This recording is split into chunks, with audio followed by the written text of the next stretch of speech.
Hi folks, this is my aerial trials, which if you've seen my earlier video of me hurtling through deep snow on the green lanes, which I did in December, you'll be familiar with. And from that video you probably gather that I tend to use my bikes. They're not museum pieces, I don't sit and polish them and just go out on a nice Sunday, they get used. I'd have done green laning on this through mud, water, it always cuts out, I'm not doing that again, snow, whatever.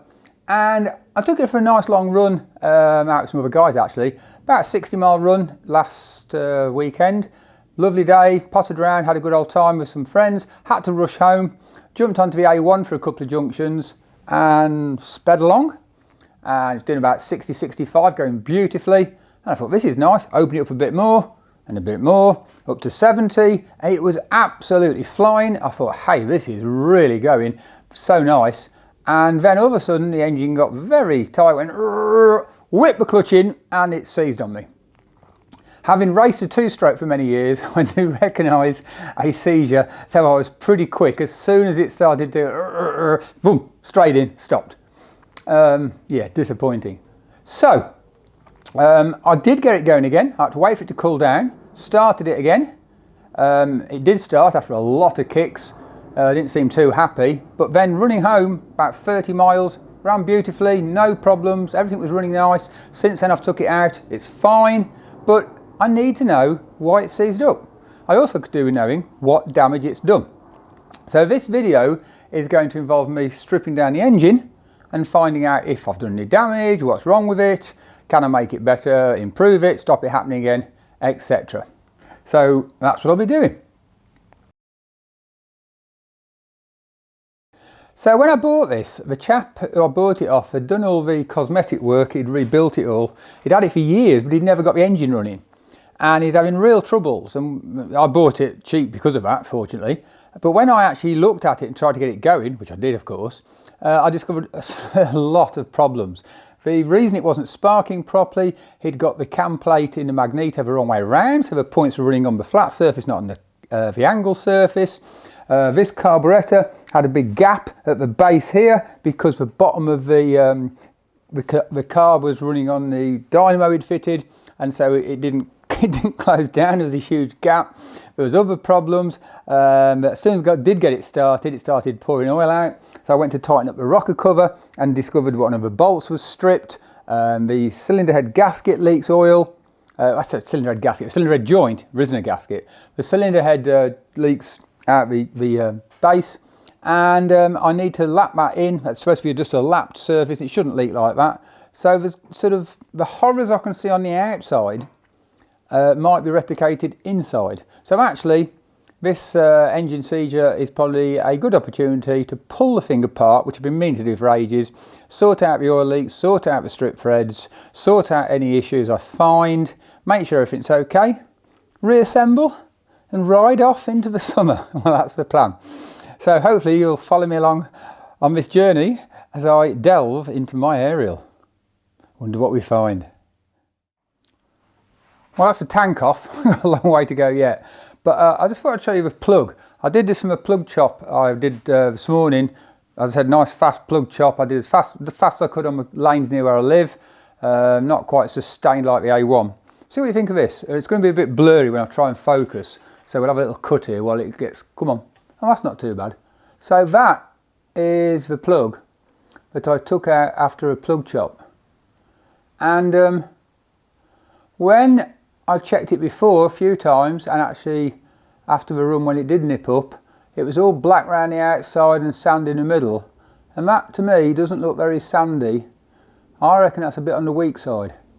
So overheating looks possible. We'll see. You might disagree.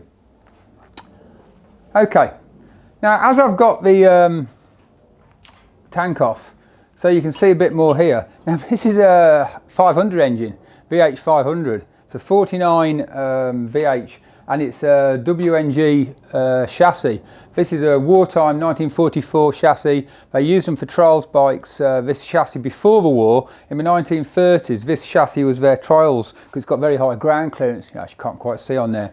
And then they used this for the WNG. Then after the war, quite a lot of trials riders sort these old bikes because of their high ground clearance, of their specials. So this was obviously used for trials. The chap who bought it, I bought it off, had bought it in, it had been used for trials, had competition numbers on it, no dynamo. And someone's put a 500 engine. But you can see the gap here, or the lack of a gap here. You can't get the rocker cover off, or the head off, with the engine in the frame. An old Ariel guy did tell me there was a way, which involves taking the cam out, the push rods out and things out of the bottom half. That's something for me to investigate, but I'm just going to whip the engine out, I think, the whole lot, and have a look that way. But you can see it's a nice tight fit, or a bad tight fit, depending on how you look at it. But anyway, crack on. Well, I find a slight possible cause, I don't think it is, but on the carburetor there's a bit of an air leak. Let me show you. So on the carburetor, this is loose. This is the little clip that stops that turning easily, stops the top undoing. So that's loose, and as you can see, there's a screw missing and there's an air leak there. There's a hole there where air can rush in. Now you might not think that's much of an air leak, but would it be enough to make it run a bit on the weak side, high speed? Maybe. Certainly on, I mean, I raced two-strokes for many years, and on a racing two-stroke, yeah, that would have nipped the pistons straight up as soon as you thrashed it. But I don't know.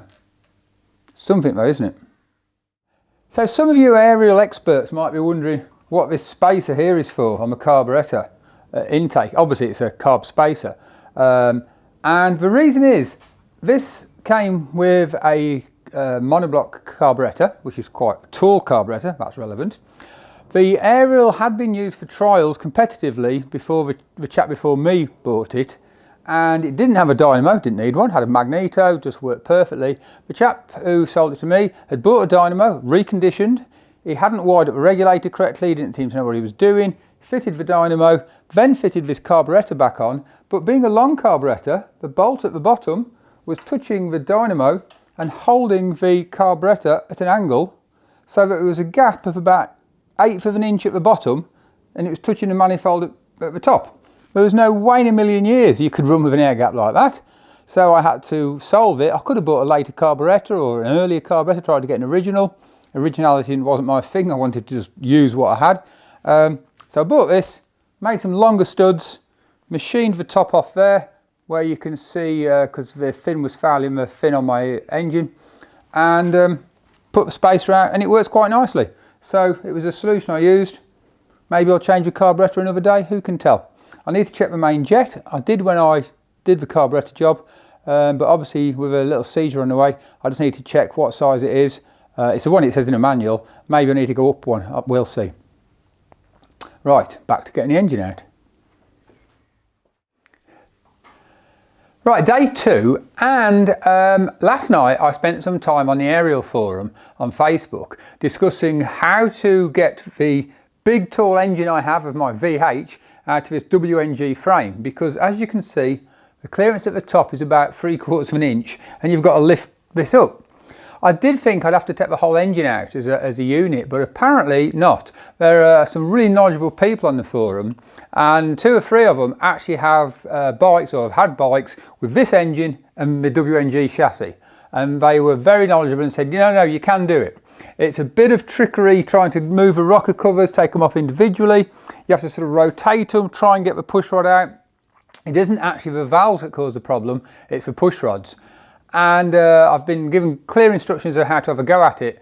Although another guy who's also owned exactly the same configuration said it might work as you've been told if you're lucky, but when he tried it, his push rods were just a few thou too long, and he couldn't do it, and he just dropped the cam out and did it that way.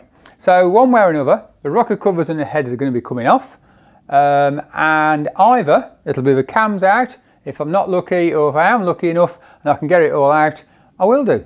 So here we go.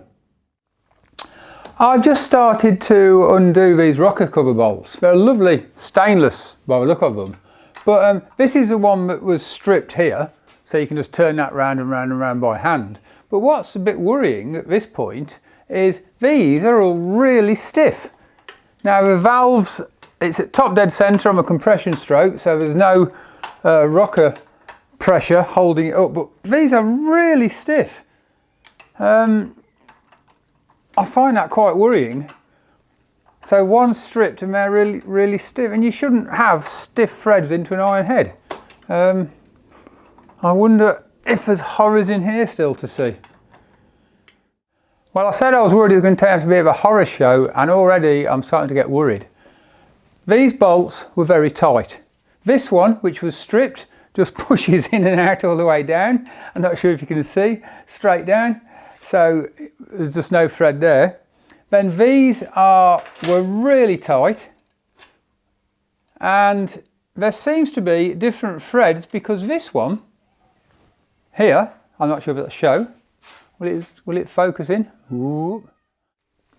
Right, I had trouble getting that focused, but if you can see now, two completely different threads.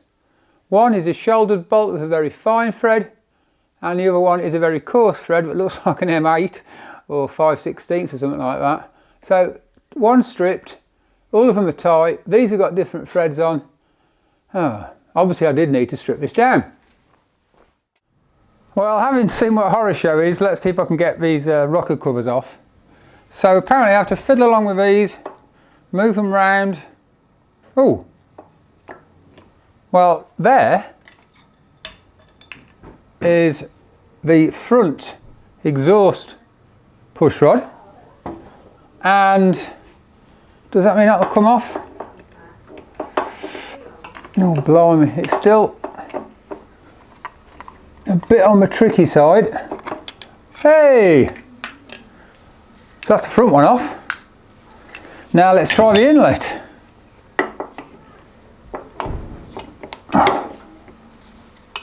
Ooh! Inlet push rod.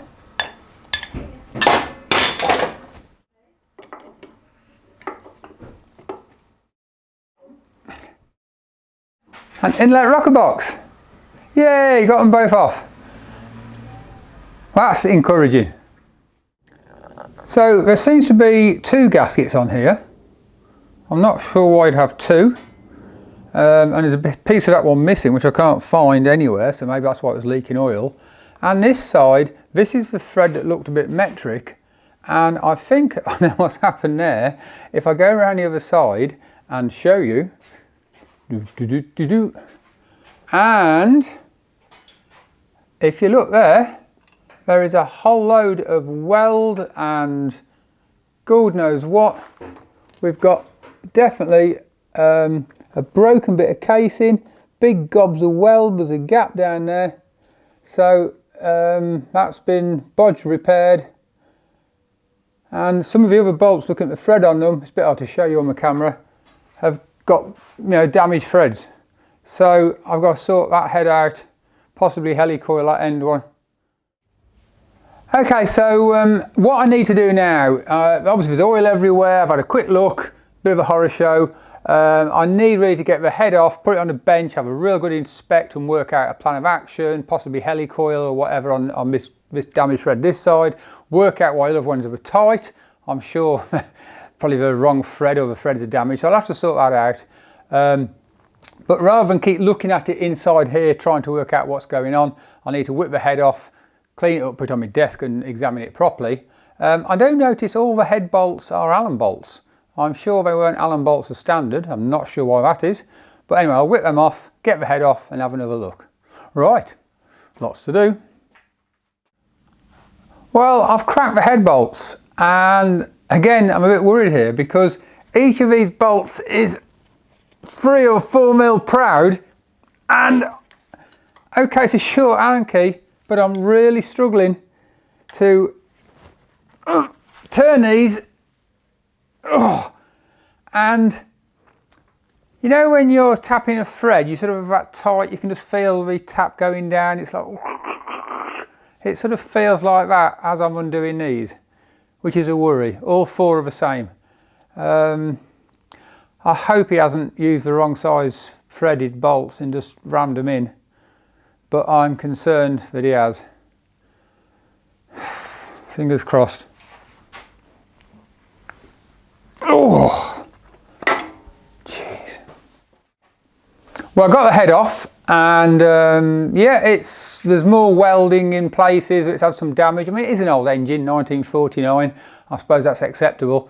The bolts, the Allen bolts, which I say I don't think Allen bolts are original. No washers, stiff all the way out. Just didn't seem right somehow. I'll show you the inside of the head in a minute. And looking inside the barrel, there's definitely evidence of a piston seizure. Well, I know I had one. It doesn't look horrendous. I think a bit of a cleaning up, remove a bit of aluminium off the side, make sure the piston's not too bad. I should be fine. Obviously I need to check the piston barrel clearance and various other things. So I'm going to have the barrel off, but I'll show you in situ, see if it comes out, and if not, oh well. So here's the barrel, and I'm not convinced you'll be able to see too well. If I get my torch out, let's get the focus right. There you are. You can see quite clearly a bit of a score. Hopefully it's not too bad. There's a few marks on there. I'll have a better look when it's off, but yeah, it's not horrendous. There's some strange lines there. Those two, they look sort of fawny colour lines. I'm not sure what they are.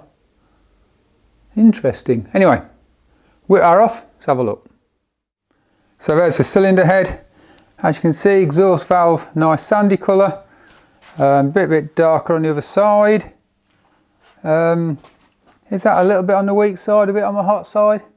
I don't know, it does look like it's fine most of the time, but overheated a bit when I opened it up. We'll see. Well, as you can see, the top end's fully off, and here's the piston. You can see clear evidence of a seizure. I'll see if I can get to focusing on the camera. Where are we? Yeah, I think you can there. And the top ring moves freely. Oil ring's stiff and a bit tight on the seizure bit, and the middle ring is pinned. It just will not turn. That seizure's obviously affected it there. The bore probably needs a bit of a hone to get the scores, not the scores, the bits of aluminium off. It's a smear. You can't feel it, but you can see it. And I did notice though, I haven't measured it yet, the piston bore clearance is really tight. I'm not quite sure what these should be on these engines, and it was well warmed up. But obviously with a cast iron barrel and an aluminium piston, when they get hot, that'll get a smaller clearance, and it feels really tight. So that might be the problem. I've done a good, you know, probably several hundred miles since I bought it on this piston. Maybe it wasn't running enough. Maybe it's too tight. I'll have to do some measurements and see. Hi folks. Well, it's been a few days since I stripped my Ariel, and there's been quite a few developments. Number one, worrying one really, I did say when I took out the head bolts, you saw me take them out, they were really stiff. They were Allen bolts, they shouldn't be, and even when they were sort of, you know, a good few threads clear, they were still, I could hardly undo them. Well, yes, it's the wrong thread on those bolts. They've been rammed into the head. God knows how the chap got the head tension right. Well, you couldn't have done. You could hardly turn the bolts, and so it was a bit of a mess on the threads there. I have some correct head bolts, and the thread is much smaller, and actually it drops straight into the hole that's there now. So I've got to sort out what I'm going to do with there.